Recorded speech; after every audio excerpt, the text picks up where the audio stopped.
Welcome back to the Beyond Wrestling and another edition of AEW Dynamite Out of 10. It's a big show today because it is the last Dynamite before the Redemption pay-per-view this weekend. We got a big TNT title match with Darby Allin taking on Kevin Knight and Kenny Omega team with Moxley and Ospreay to take on the Don Callis family in the main event. So quite a lot happening, but we started things off with that TNT title match. Knight was hesitant to get into the ring to start the match, so Allin jumped onto him, starting a brawl at ringside, including a dive from the top rope to the timekeeper's area. Finally, the two entered the ring and started the match. The Jet kept the brawl going, sending the Daredevil into the barricade off the ramp, followed by catapulting the face of Allin to the steel steps. This broke open a Daredevil, but Allin refused to quit, hitting Knight with a coffin drop from the top rope to the floor into the break. The battle continued back from break where the ref took a bad bump when Knight took advantage using the TNT Championship. The Daredevil caught him with a Scorpion Death Drop. When the ref recovered though, Knight countered a coffin drop with a title shot, followed by a coast to coast and UFA splash to retain the title. Afterwards, the Callis family started with Fletcher and Okada heads to the ring. Renee Paquette interviewed the family, particularly setting up Knight and Fletcher to clash over their showgirls.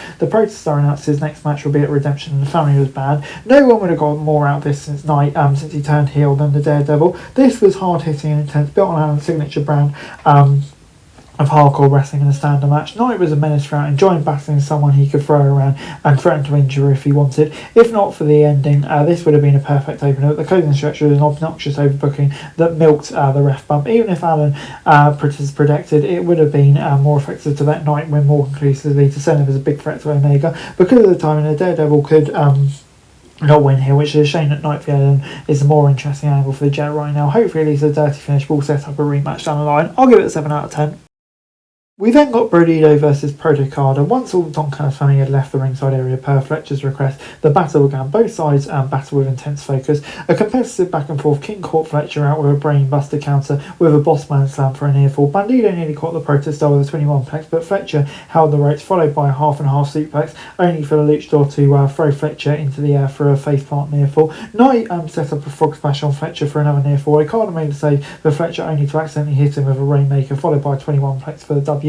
Davis arrived afterwards, followed by Andrade to even the odds and protect Bandido. This was about as good a TV match as you can have. Everyone made the most of their usual spots, and Brodido especially has great chemistry. By closing stretch, it was clear that this could have been the pay-per-view match, and Fletcher v Bandido will be another show stealer on Sunday. It was right for Bandido to pick up a pin on Fletcher to solidify his claim to the International Championship. Add on to this the interesting tension between Fletcher and Okada, and that'll be fun to follow towards All In. The only real question is whether this was too good a match for TV, which is a frequent question in AEW, and that can really not ever be a bad thing, can it? So yeah, I'm going to give it an 8 out of 10. As we then moved on to Mick Foley, who was facilitating the face-to-face between Thekla and Willow Nightingale. The Toxic Spider promised to beat the poison out of Willow and show the darkness she is hidden behind a smile. Willow questioned if Thekla might be putting on an act to not feel so small when she struck a nerve with the Toxic Spider. A brawl broke out where Thekla used her glove and microphone to hurt Willow, but Willow was the last one standing. While the men often go too long in promos, the Whiff and Austin struggle for promo time, but they got just about the right time for this spot. The champion challenger clearly sold the difference in philosophies and made clear why this match needs to happen. Despite a limited build, the segment made it clear this is the biggest match for Redemption.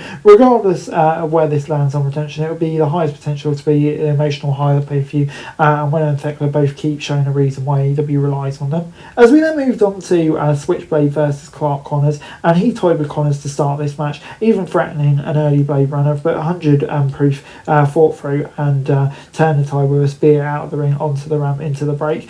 Connors kept control until he tried another spear when White dodged, sending 100 proof into the steel chair.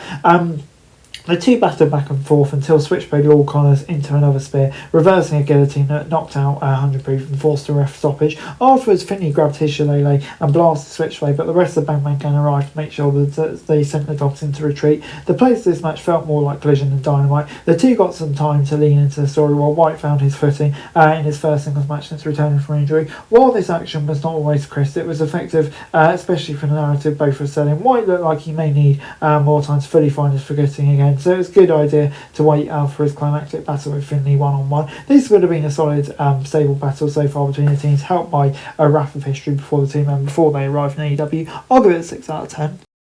We then got a no DQ for the Women's Tag Team Championships, Divine Dominion versus Sisters of the Sin, and the Sisters started the action with vicious intent using kendo sticks, but Bane and Cross were not stay for long. They battled back using every weapon available to hurt Sisters of the Sin, bursting open Blue before blasting her with a steel chair into the break. Hart and Blue turned the tide back from the break with a double powerbomb on Bane through a table on the ramp. Once the Megasis had recovered to back up the Cluster One, she got her own revenge by chokeslamming Blue through a table on the floor. Hart tried to take down Bane with an octopus stretch, but the Megasis reversed into a spinning tombstone, followed by From Heaven to Hell to seal the win. The women's division consistently out-delivered and limited hardcore opportunities like this, and this was no different. Sisters of the Sin sold their hardcore advantage throughout, but it's clear time and again that the power of this advantage was more than Blue and Hart could handle. By the end, Divine Dominion had once again established their dominance over another women's tag teams, looking unstoppable despite the Sisters have been making things dramatic at the moment. At this point, Bane and Cross have established themselves as the gold standard for women's tag teams in AEW, and it will be tough for anyone to really match their reign in the future.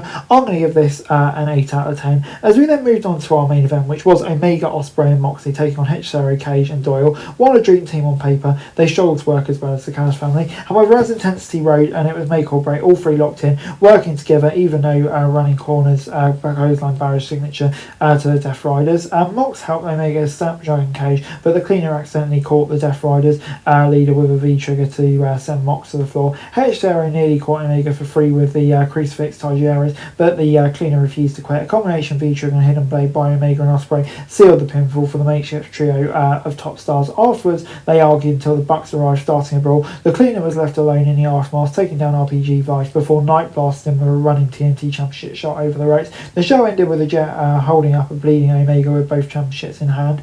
From a technical perspective, this was an engaging tag match that sold the sustained drama between three men at the centre of the World Championship scene. However, with the promise of this contest, it never felt like it was. Competitors clearly sold why this tag team needed to happen. The Callis family never had genuine dramatic moments to look this dominant force in contest, relying on a typical heel beatdown style alone. Down the stretch, everyone hit their spots, but the dysfunctional team kept falling into advantageous positions while Hitchero and his crew kept falling over themselves. The aftermath sold the chaotic aggression between the Riders and the Bucks, as well as Omega and Knight, but it all felt more contrived than genuine. All of this will lead to great wrestling matches at Redemption, but AEW didn't deliver any surprises that would have made it must watch, I would say. So I'm going to give it a 5 out of 10.